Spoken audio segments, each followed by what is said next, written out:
Hello and welcome or welcome back to my channel, Momming Abroad. I post videos about expat life and mom life as an American living in the Netherlands. Today I have a video for you about my toy and book storage / rotation system. The system is based on three kind of guiding principles: Montessori, Waldorf, and minimalism. So if this is interesting to you, please hit the like button and don't forget to subscribe and keep watching.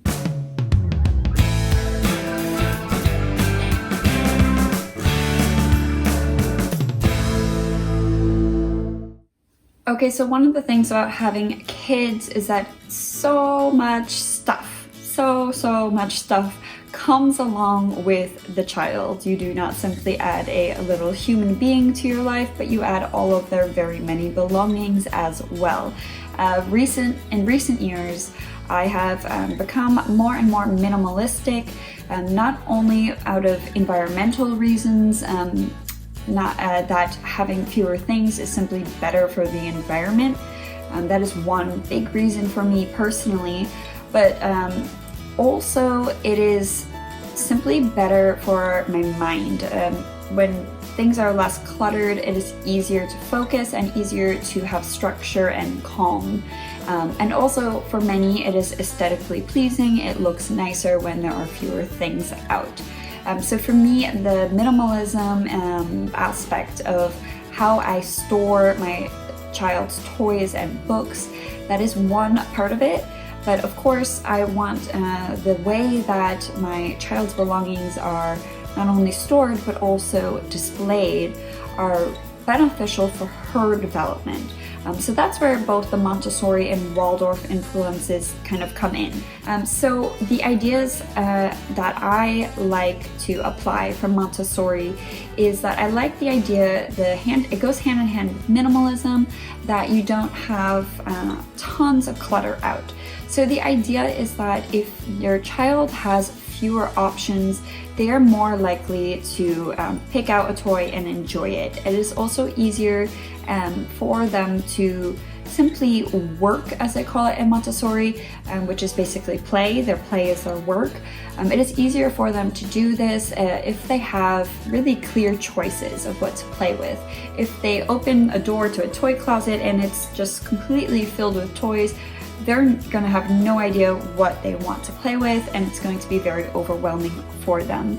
So that is why I do not put out everything we own. We don't own that much in comparison to some other families because of the minimalism, but also that there's only a few choices for your child to choose from because they won't be overwhelmed then, and that's where the rotation system comes into play. So I leave out a set number of toys and books each week or every 2 weeks, it depends, sometimes every 10 days, and then I rotate out the old ones and I put in new ones so that she's constantly learning and playing with new things, but that she doesn't have too much choice and that she can kind of get familiar, and I can also see which types of toys and puzzles and books she prefers that way as well. So that's where Montessori comes in. Additionally, with it not being too many choices, you want to make sure that the options the child has are kind of on display, so they're not hidden away, but they're on an open shelf, for example, and also at their reach.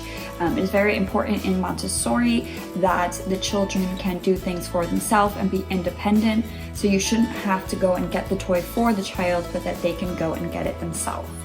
And then Waldorf is much more abstract. It is more about the imagination and the organic, holistic side of learning and playing and learning things in a natural way.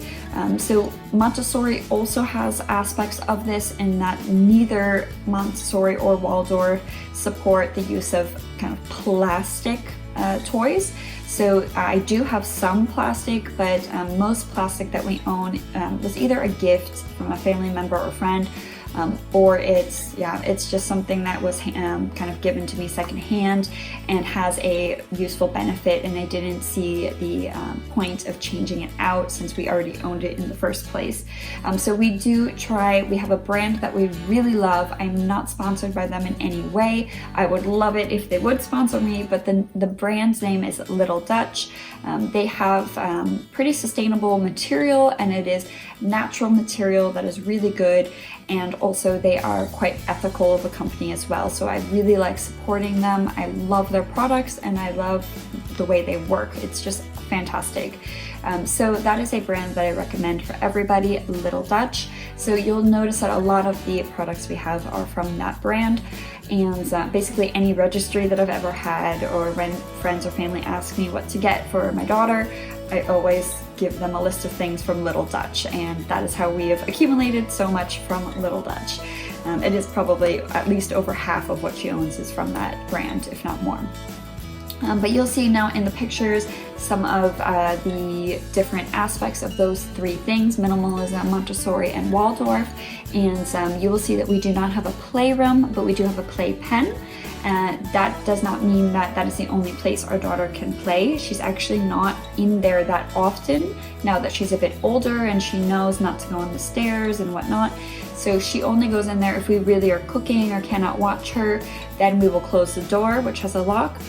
Or she just likes to sit in there and play by herself, sometimes with the door open, and she comes in and out as she pleases. So that kind of little area, which is a fenced off area you'll see in the pictures, that is her play area where her things are, just a few set things. And then we usually have in one corner one or two kind of bigger toys that don't really fit in there, like a toy stroller, or sometimes we'll have like a big wooden ferry boat, or she has a little toy garage with cars and helicopter and things from Little Dutch. That's wood as well. So the kind of bigger one or two objects will be in a corner next to the couch. And we try to make sure that books are readily available to her at her height. So we generally have a bookshelf down here next to where I'm sitting right now, which she can get. She has always her play kitchen out, her wooden play kitchen, and there are usually some other books for her as well. And we keep puzzles in a drawer in the coffee table that we have in our living room. I will show you pictures of that as well. And there she can pick out her wooden puzzles, and we usually have 3 or 4 out at one time. And then we have some index cards, usually from Usborne, there for her to learn vocabulary. And we also have usually at least 1 or 2 books on the coffee table. So the books are spread out in 4 different areas downstairs: the bookshelf, the coffee table, the toy kitchen, as well as in her playpen. Usually we leave 1 or 2 out. And that is generally where she is when she is at home. She is playing downstairs in one of those areas, and near us. She does not play in her room very often. As she gets older, we plan to take out, we have right now a pull-out couch, which was a chair where I breastfed her, or I would pull it out into a bed and I would sleep in there sometimes if she was having a rough night when she was a baby. We plan to take that out and create a reading nook in her room there. And then we will also put some more things out for her on display, Montessori style, where she can get, for example, choose from 2 different outfits and get herself ready. And then of course she has many more books. She has probably over 200 books. And in her bedroom we have the rest of the books stored, as well as in her closet in her bedroom, the additional toys, a couple of additional toys up in the attic as well. But we tend to not really use the bedroom right now as a play area for her. She mostly just sleeps there. We read a couple of books on a nice, either on the pull-out couch there or on the nice little carpet we have on the floor, which will be part of her reading nook once we take out the pull-out couch. But that's generally how it works with her, and I will show you now a couple of pictures or short videos so you can see what this all looks like. Here's a look inside of the canal house, dollhouse. It's not always the same, but generally I follow a pattern. Up here are the wooden toys we have from Little Dutch, one of my favorite brands. We have like a little shaker, she loves that. And we got a set of keys. Hi babe. these? You want to play with those right now? Okay. And then here we've got a little elephant, which she, for some reason, loves. It's from a set with a Noah's Ark with a bunch of animals and the actual boat, but for some reason she loves the elephant most. And here we have a room set. Here we have a room set that's also from Little Dutch.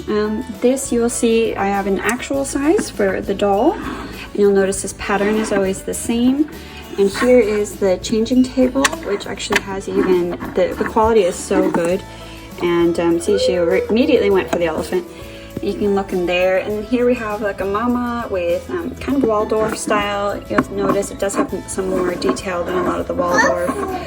Yeah, the elephant. It does have a lot more detail than most of the Waldorf little dolls have, but it's kind of the same style, so I like that, with the wooden bottle. And here they actually sell this dollhouse, and I was thinking about getting this because I think it's so cute to have the bigger ones and the smaller ones for her imagination, but since we already have the canal house, which had a door on it that was a little bit dangerous, and it came loose, so we took that off and we're going to hang that on her wall as a decoration and just leave this open. It's also nice to have open toys. And here is then the little baby, and it's really detailed with you can see here the pillow and blanket for the little bassinet as well. And then here I usually have a combination of animal toys for her, and then just her wand that she loves that she got from her auntie. And then I usually have some kind of, yeah. And here we usually have some kind of like self-sensory books for her as well. So that's usually approximately how it looks when we have the dollhouse full. So that is the playpen area. We've got the 2 wooden toys, the dollhouse filled with things, and then whichever baby at the moment is in the bassinet. And then we have our color toy as well. She presses that and it changes colors. And we've got the hammer and the other one. And here we've got the ABCs that stays on top of the kitchen, and we have always books everywhere books. Here she's got her baby Einstein books, the little baby ones, and this changes. This is not always the same way, and it gets messy very easily, so we have to clean it up daily. But she's just got the little play sink and her clock, the spatula, and these are just empty. We kind of are deciding between whether we should get things to fill it up more or leave it more minimalistic. We prefer the latter option. So here she's got the 2 that came with it, the pan and the pot. It was filled with plastic food, and she's putting the other baby to sleep now, as you can see. But yeah, those 2, and then this one she just loves, so we usually keep that out even though it doesn't match. Doesn't matter. The knobs here turn. This brand is Little Dutch. So these are nice. And the sink, she loves to make the sink noise. And I one time made the mistake of filling this with a little bit of water for her to actually wash her hands, thinking about doing a cleaning station like Little Dutch. I need to dust this right now. And that was a bad idea. And this side is filled. She's got her plastic fruits here and her cloth ones. And she's got some wooden food, some cookies and cupcakes, and some additional pans and a whisk and measuring cups. And I keep yeah. I keep this in the one that has the glass because then she can see in it, which reminds her that there's things in there. And this one's just empty at the moment. Before we had a bookshelf downstairs, we would put books in there. And we usually keep some kind of cloth here as well.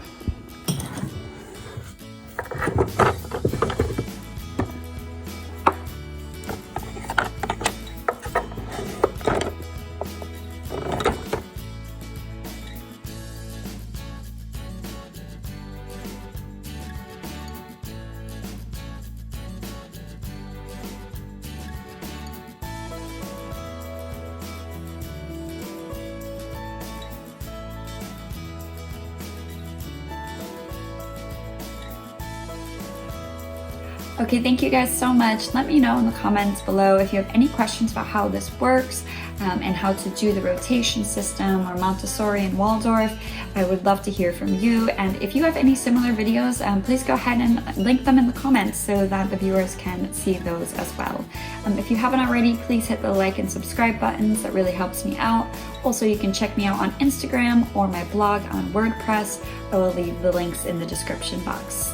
Thank you so much, guys. Take care and see you soon. Bye.